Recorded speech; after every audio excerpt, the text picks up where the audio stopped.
Bueno, Ale, contanos dónde estamos. Estamos en la casa de Manuel Mujica Lainez, la casa que él habitó acá en Córdoba, en la cumbre. Inmersos en lo que él llamaba el patio andaluz, que tiene, bueno, justamente detrás mío, gran parte de su obra y de sus escudos familiares representados en cemento. Manuel Mujica Lainez amaba este lugar. Él amaba este lugar, amaba la cumbre, no lo eligió adrede, sino que ya conocía el lugar, el espacio, las historias que lo rodeaban, y esta casa le permitió convertirse en una especie de señor o lord del siglo XIX, como a él le gustaba.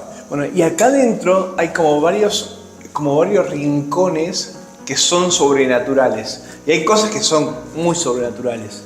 Sí, es innegable el aporte que ha hecho Mujica Lainez, tanto como escritor y como investigador, dentro del plano esotérico, y no es solo porque a él le gustara investigar sobre este sentido, sino porque le gustaba coleccionar objetos que tenían que ver con eso. Hablemos de la estela funeraria. Ese es uno de los objetos como más emblemáticos de acá. Sí, hasta podría decir incluso que era de sus objetos preferidos.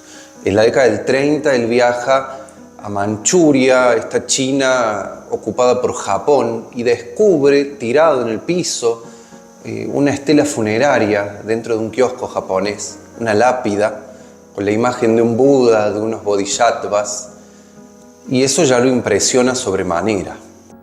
Y después, cuando hice aquel viaje a Oriente, siendo muy joven, formando parte de una misión económica en la que yo iba como periodista, era un muchacho periodista que hablaba en inglés, como aquella era una embajada, y estuvimos en Oriente 6 meses, como aquella era una embajada y eso estaba por encima de las aduanas, y era una época en que el dinero argentino era espléndido y el dinero chino estaba por el suelo. Eso era antes de la China actual, por supuesto. Pekín estaba en manos de los japoneses cuando yo estuve. Volví a la Argentina con 17 cajones grandes, llenos de cosas. Muchas que me habían regalado los japoneses, que son tan regaladores, y bueno, y que todo no era bonito. Pero en fin, había de todo ahí, había de todo. Pero había cosas estupendas, y muchas me han quedado, y han pasado los años que van del año 40 ahora. Me contaron que entre esas cosas había una estela funeraria con una inscripción. Ah, sí. Con un tanto estremecedora, ¿no? Sí, eso lo compré en Manchuria, en Mukden, en un templo. Estaba tirado en el suelo. Y eso es grande así, más o menos, ¿eh? Será un poco más de 1 metro, no sé. Y de piedra gris. Es una figura de Buda sentada sobre una especie de pajarraco, y alrededor hay esos que llaman los bodhisattvas, que son esos ángeles, ¿no?, del budismo. Cuando hicimos esa parte del viaje, los japoneses que nos llevaban nos rogaron que no comprásemos nada pesado, porque claro, teníamos que pasar de un tren al otro y tal, entonces andaban con unas valijitas nomás. Pero yo cuando vi esa estela tirada ahí en un patio, me fasciné, en verdad. Y entonces me volví solo, después que todos se fueron al hotel, me volví solo. Y había ahí un bonzo, y bueno, y más o menos nos entendimos, y la compré por nada. Me veo volviendo al hotel en 2 rickshaws, yo en uno, el hombre llevándome, y en el otro, y el horror de los japoneses cuando llegó eso. Y yo dije, si no viaja conmigo esta piedra, yo me vuelvo a Tokio. Y me acuerdo del resto del viaje que seguíamos andando, y detrás siempre iban 2 japoneses llevando aquel cajón. Bueno, cuando volvimos a Tokio y lo abrieron, yo vi que tenía una inscripción detrás. Entonces con un papel y un lápiz saqué la inscripción.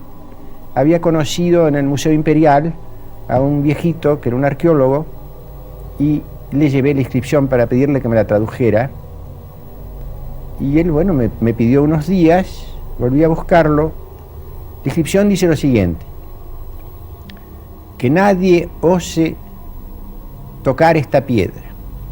en forma de Buda, que hice a la memoria de mi madre, en el segundo mes de primavera de tal y cual de la dinastía Taihua. Eso es lo que da la época, es el siglo XII, porque sobre él caerá mi maldición.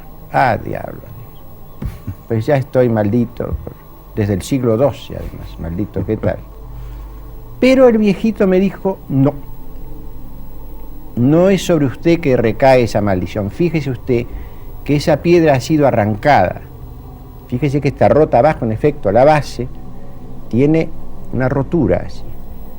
Ese sí, quién sabe cómo le habrá ido, pero a mí no me ha ido mal, Por supuesto, Manucho ya la encontró arrancada, tirada, pero el hecho de que rodease esta maldición a ese objeto, a él lo impresionó todavía mucho más. Después, otra cosa que llama mucho la atención es el baño, ¿no? Con todas esas manos.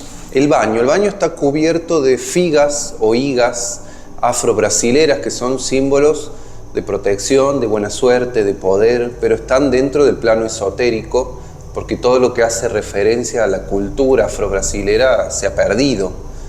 Así que es más la idea de lo que no se sabe de lo que está ahí colgado que lo que se sabe en realidad.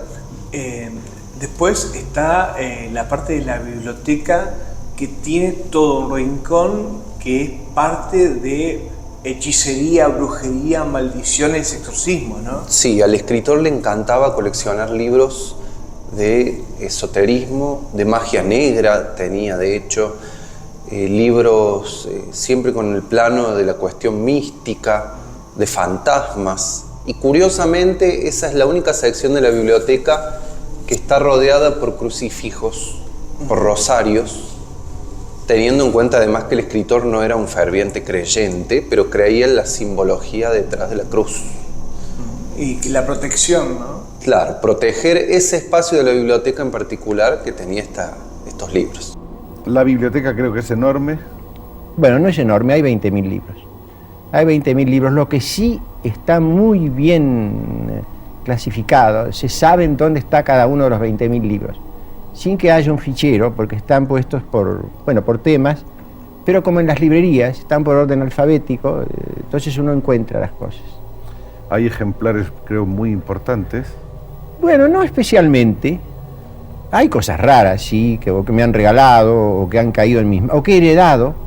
Ya te digo que en mi familia había, hay más de, hay 150 años de escritores, y entonces los libros se han pasado de mano en mano, y los manuscritos.